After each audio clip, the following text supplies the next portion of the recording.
Payukbanshi. Welcome to the Ghost Dancers. I am Chief Clifton. So, just this little bit. That's good.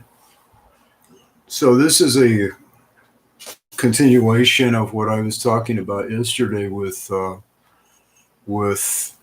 how I came to the information and the conclusion and conclusions of my knowledge and what I was exposed to through my adolescent and teenage years, which formed the foundation for the knowledge base that I have today. I added to that then subsequently when I was in my 20s, 30s, and 40s, and then I sort of started to interweave this knowledge base into a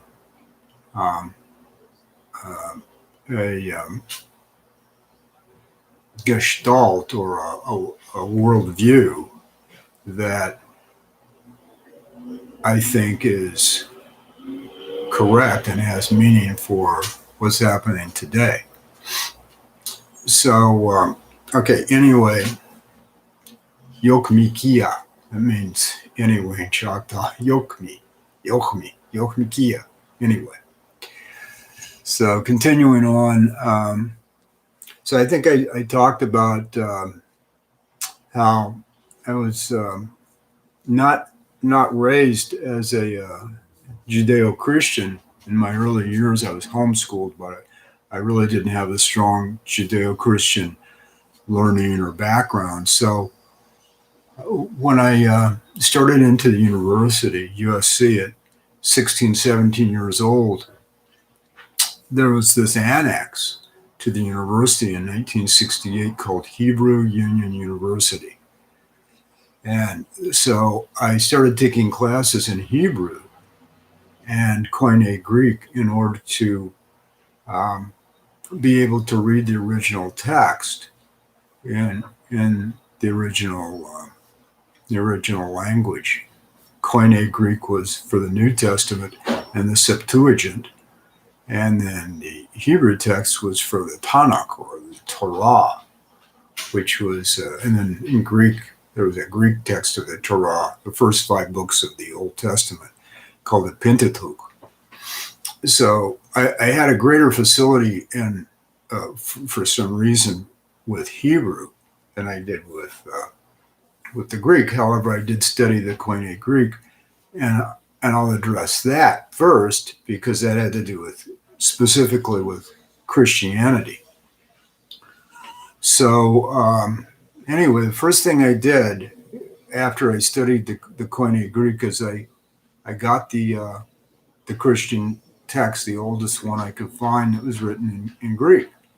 And it was an interlinear text because, I wasn't the best at translating that at the time. And I got this really thick dictionary that was a philological dictionary that had every term in the Koine Greek in it and had where it was derived from the ancient source, the ancient Greek source. And just like other primordial languages, ancient Greek is somewhat different than the modern Greek that's lost a lot of the inflection. In the ancient Greek, they had a lot of aspects, just like the ancient indigenous languages, such as Choctaw. They have these inflectional and aspects to the verb and the language that have kind of been lost in the modern language. So as the Greeks, through Alexander, developed this empire, he started to incorporate some other verbiage from his empire, from these peoples that he would meet, into the Greek language, and that's where the Koine Greek came from. It was the Greek of Alexander.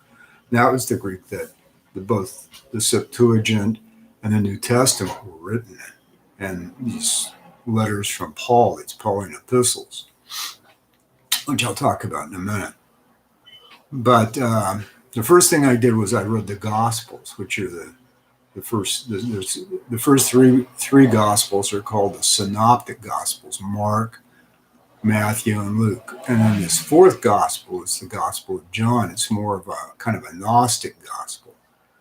But anyway, the first three gospels, these synoptic gospels I read, and they tell the life of this character Jesus in these gospels.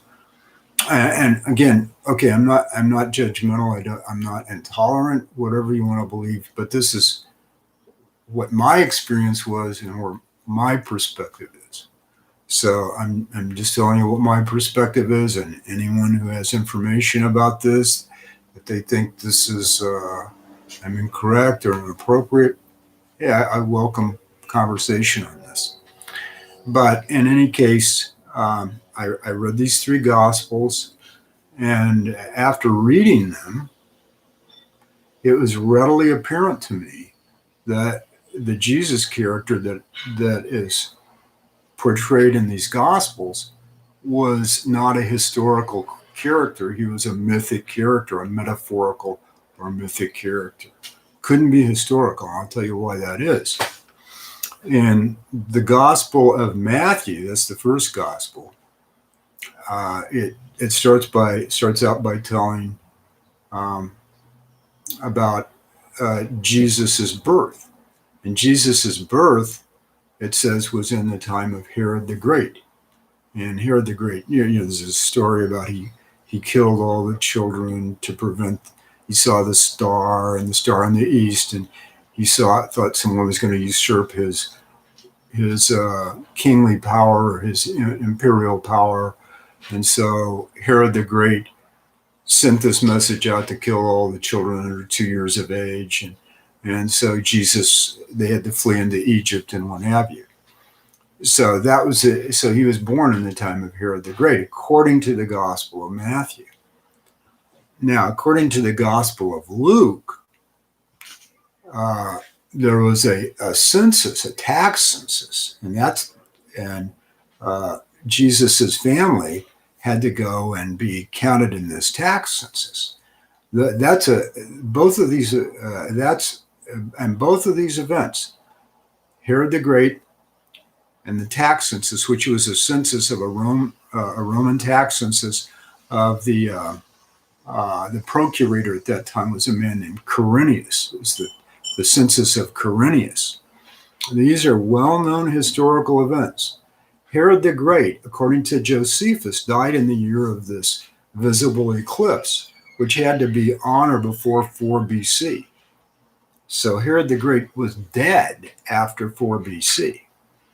The tax census of Quirinius that's talked about in Luke didn't start till on or after 6 AD. So there's a huge 10-year lag there. Obviously, chronologically and historically, that's impossible. This person that's portrayed in these Gospels cannot be a historical person. It's chronologically impossible. You can't be born before 4 BC and after 6 AD. That's like saying that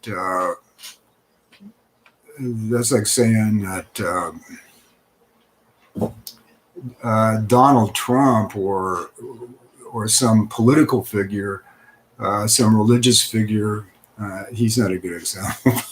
I apologize. He's not a good example. But that's like saying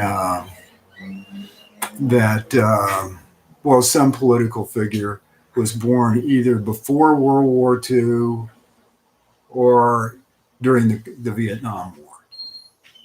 Can't be. So another thing that led me to believe that this was a fictional account was that supposedly Jesus died in 33 AD. Now, in 33 AD, there was a political religious figure that died, but it was John Zacharias, otherwise known as John the Baptist, and that's attested in Josephus as well. Josephus, by the way, from my Masonic studies, you're impelled in your Masonic studies to study the great Jewish historian Josephus in in the Masonic lectures, he's talked about as being, because his Jewish antiquities and Jewish wars were the recounting of a lot of the ancient past in that area, and he was one of the greatest historians according to Masonic lore. I being an Indian Mason, I had to take that seriously, and indeed, his accounts are substantiated by Roman chroniclers like Suetonius, Cassius Dio, Tacitus. It's all kind of substantiated. These Gospels, on the other hand, so I'll tell you, getting back to John Zacharias, and there's a well-known incident that occurred with another Herod in that era, 33 to 34 AD. It was another Herod descended from Herod the Great. His name was Herod Antipas, and he was the king of Judea in 33 to 34 AD. And he coveted I think it was his brother Philip, his wife Herodias, and he took her to wife, even though they had a close genealogical relationship and it was illegal. But he did it anyway. But his historicity of it came in when he was forced to send back his first wife, who was a Nabatean princess of King Aretas, who was the king of Nabatea. He had to send her back to Nabatea. Her name, I think, was Phasaelus. And when he sent her back, it caused a huge rift between Nabatea and Judea, and the Roman legions had to be sent in to put this big rift down. So that occurred in 33 to 34 AD. And because of that, it's John Zacharias, who was from an aristocratic, wealthy, elitist family, had to sacrifice his life. Now, Jesus supposedly was killed or punished in any case through crucifixion. Crucifixion was a punishment that was not done in Judea by the Jewish temple. It was a punishment for sedition done by the Roman Empire. So that's another thing that led me to believe, well, this situation happened in 33 to 34 AD, a relatively calm period. So I started thinking, well, this is a metaphorical person, and he's been overlaid with some Gnostic traditions like the Trinity of Osiris, Isis, and Horus. The Trinitarian principle of he's the winnowing of hell, the Eleusinian mysteries, the marriage at Cana was like the Dionysian mysteries. There was a lot of Gnostic traditions that overlaid these stories, these biblical stories. Also, his death and birth is from a Mithraic tradition.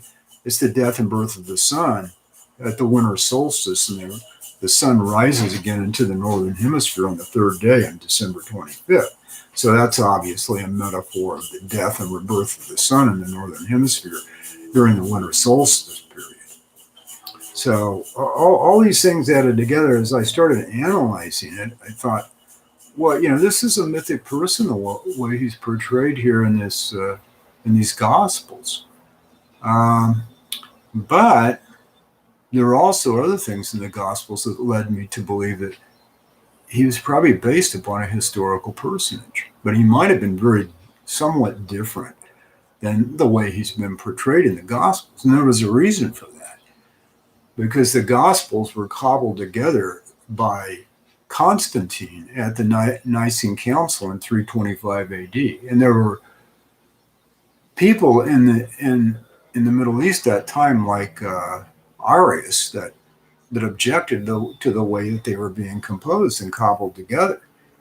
So the religion of Christianity today is not the religion of Jesus. It's the religion of Constantine and Paul. It's not the religion of Jesus.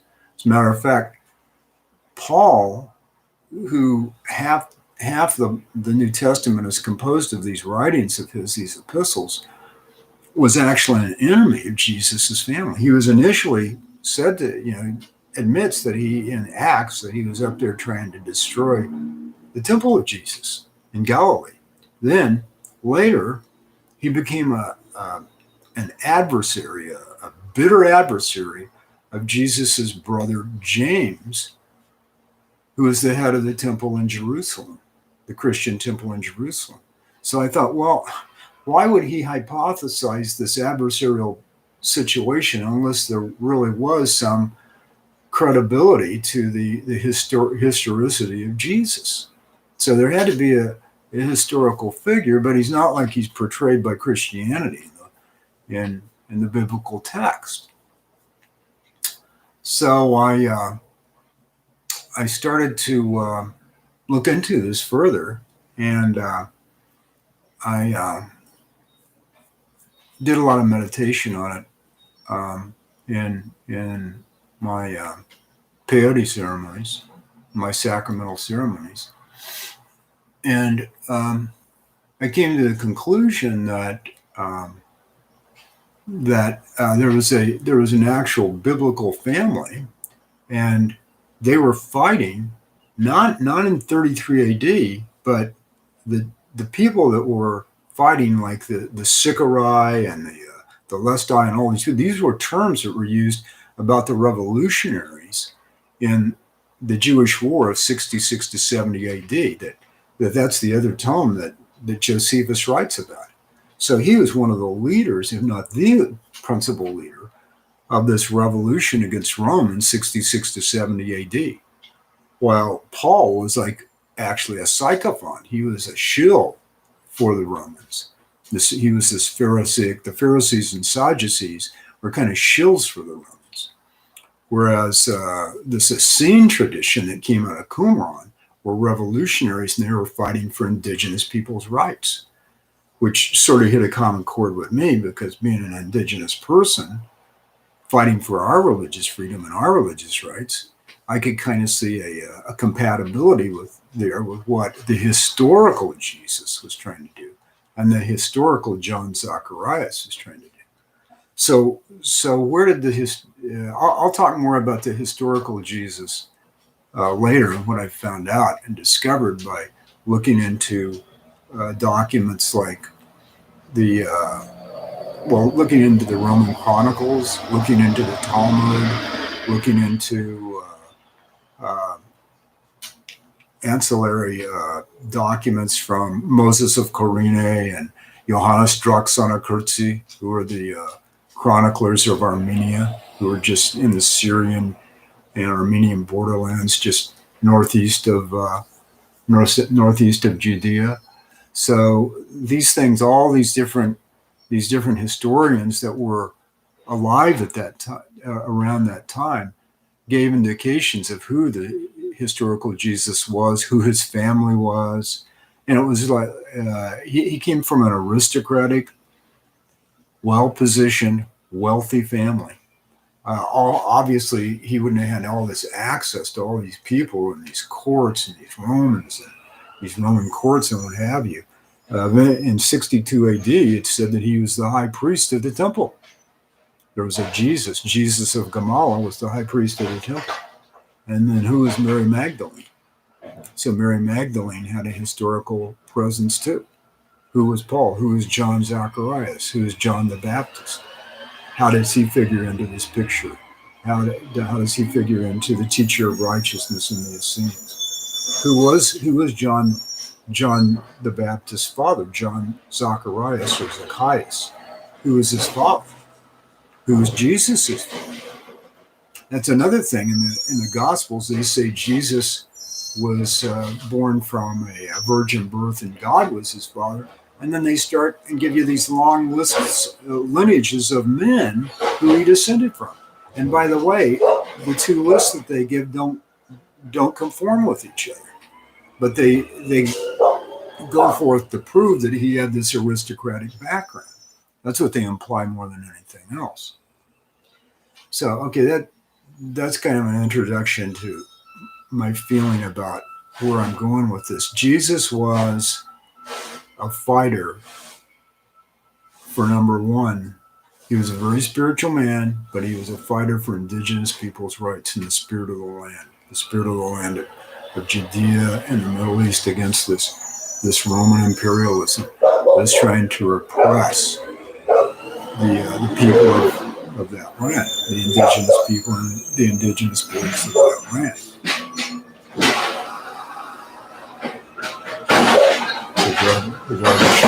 It's a garbage day. So, wait a minute. I have to compose myself.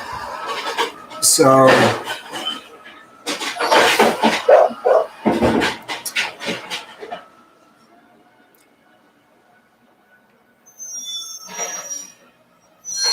and so we have to look back to who his family was and who his lineage was. So he came from a lineage that was fighting for the indigenous people's rights of that land. And if you go back 150 years into Judea, there was another Messiah, another king of the Jews, and a family called the Hashmonaim. And their principal hero was a man named Judas Maccabeus. And he was fighting against the repression and the imperialism by the Seleucid dynasty that Alexander, who was one of Alexander's generals, that had been put in place in that era in Judea. So it's my contention that both John Zacharias and Jesus of Gamala, who's this historical Jesus, were probably related to that family. And they were, in turn, fighting for these indigenous people's rights to be reestablished. So that was my perspective and my meditations and what I got from interacting with the spirit of peyote about the Christian religion. Now, when I started studying Judaism and the Hebrew religion, it became even more profound as far as interacting with the Choctaws and the Southeast Ceremonial Complex. I'll tell you why that is. The first thing I did when I started studying Hebrew, the first thing you do is you learn the characters. And there's 22 characters to the Hebrew alphabet. Aleph, Bet, Gimel, Daleth, He, Vav, Zayin, etc. And you come up to the 13th letter. Each one of these letters, by the way, has a meaning to it. For example, and the shape of the character is almost like a hieroglyphic of that meaning. For example, the letter Aleph means ox or ox goat, and the ox was the power source of the ox was used to pull things and till the soil. It was really the power source of that area. So the ox was this powerful entity, this power source. And if you look at the Hebrew letter, the Aleph, it's shaped kind of like an ox goat or ox head. And so the second letter is Bet. Bet means house. It's shaped like this doorway in his house. Gimel means camel. It's the traveler. Daleth is doorway. So each one of these letters, He is, etc., is a window. So each one of these letters has a meaning, has an actual meaning in Hebrew, as well as being a letter and a sound. The letter itself has a meaning. Zayin is sword. So you come up to the 13th letter. So I started learning these letters and the characters. And then I came up to the 13th letter, which is an important letter. It's 13 is the number of the lunar months. That's a very important letter. And the letter is the letter Nun. And it has each one of these, by the way, these letters it's a number too. So the letter Nun is the number 50. So Aleph is 1, Beta is 2, Gimel 3, etc. Daleth 4, Hey 5, etc., etc. So the 13th letter with the number 50 attached to it is the letter Nun, and that means fish. And that was the first thing that I started thinking about. Made me sit back and think. And I was a teenager. I spoke Choctaw, and it came from an ancient Sumerian. This word was pretty pervasive throughout the Middle East. It was Nuni in Sumerian, Akkadian, and Aramaic. All these languages that were in this ancient Hebrew source. This letter was the letter Nun, and it meant Nun or Nuni, and it meant fish. And so that stopped me, because the word for fish in Choctaw is also Nuni. It's exactly the same word. And as a matter of fact, it's a very sacred word in Choctaw, because our sacred mounds are called Nunik from this, because the souls are seen as fish that swim forth from these mounds up into the stream of the Milky Way galaxy, into the stars, the starry stream. So that was an important kind of it was like a light bulb came on. And I said, how could that be? So I started studying. About that time, I also came across, because I was really getting interested in the Hebrew language. And I came across this philologist by the name of Antoine Fabre d'Olivet. He was a French philologist, but he was an expert in Hebrew, ancient and biblical Hebrew. And he wrote a book called The Hebraic Language Restored.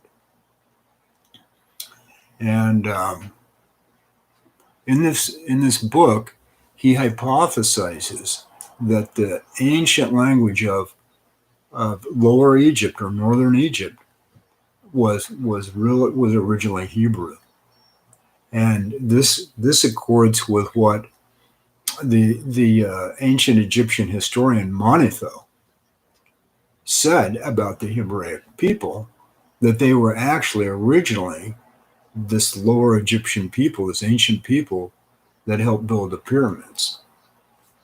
So I started looking into that more. So that kind of pushed me into looking into this Egyptian Hebraic, this lower Egyptian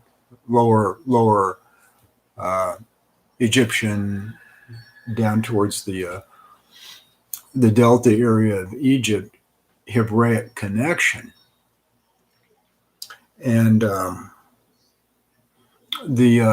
found out that the ancient name for Egypt was named after the ancient Egyptian name for the Nile. And the Nile was the ancient name for the Nile in Egypt, ancient Egyptian, Kemetic Egyptian, was Bok. And the Hebraic name for a divine river is Yabok. It's almost the same name. It comes from the same source. And it applied to this long north and south running river, the longest north and south running river in the Eastern Hemisphere. So that stopped me again. Another light came on. Boom. Because the term for the Mississippi River, the longest north and south running river in North America, is also Bok.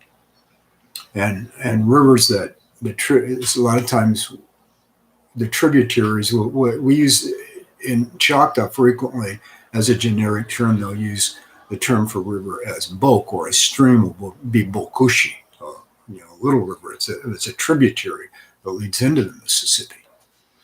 And there's other terms for river, like Hacha. Hacha is actually the Pearl River, which is another another big river. And then the generic term in Choctaw for a river is Okina, which is Oka means water, and Hina is a pathway or a channel or a pathway. And so it's a water road. Hina is road, Okina. But the specific word that's usually used in Choctaw, and it applies to the Mississippi River, is Bok. Same in Egypt, same in Hebrew. How could that be? How could Yabok, Bok, and Bok all apply in the Eastern Hemisphere to the Nile, this long north and south running river, and in the Western Hemisphere to the Mississippi, this long north and south running river that in Choctaw, my language, is the same word. So,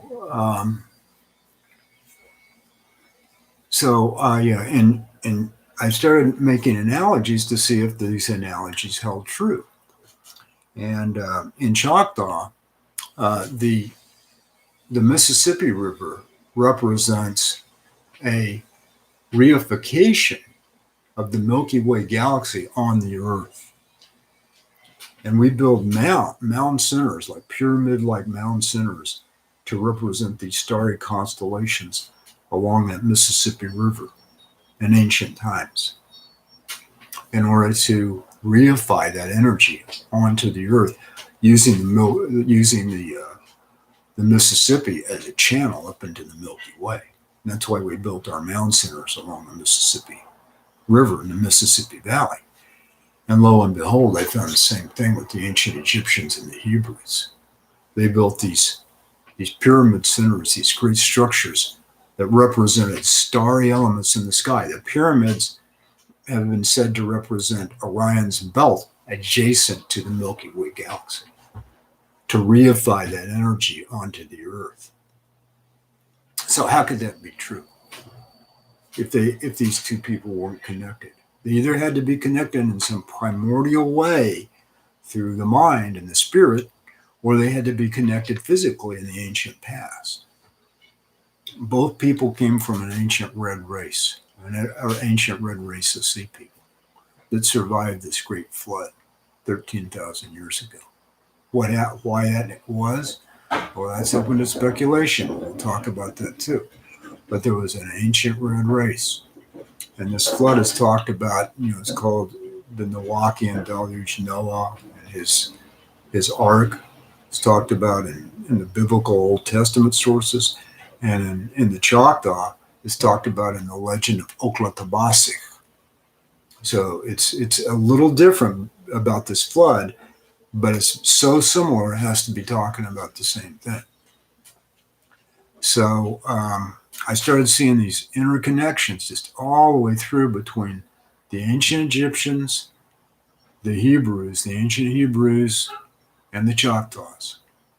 And I started saying, from an indigenous people's perspective, they probably came from a common origin, and they're part of the red race, this ancient red race. This ancient red race, there are still remnants of it, but for some reason, there's some energy or entities on the planet that want to exterminate it. There have been for the past 500 years or so. Witness what's happened to the Native Americans here in the Americas with all this genocide in them, and what happened in Germany with the descendants of the Hebrews, the Jewish, the Gypsies, and the Poles and the Russians, which were mainly, most of them were Ashkenazi Jewish people. So, excuse me. Need some water.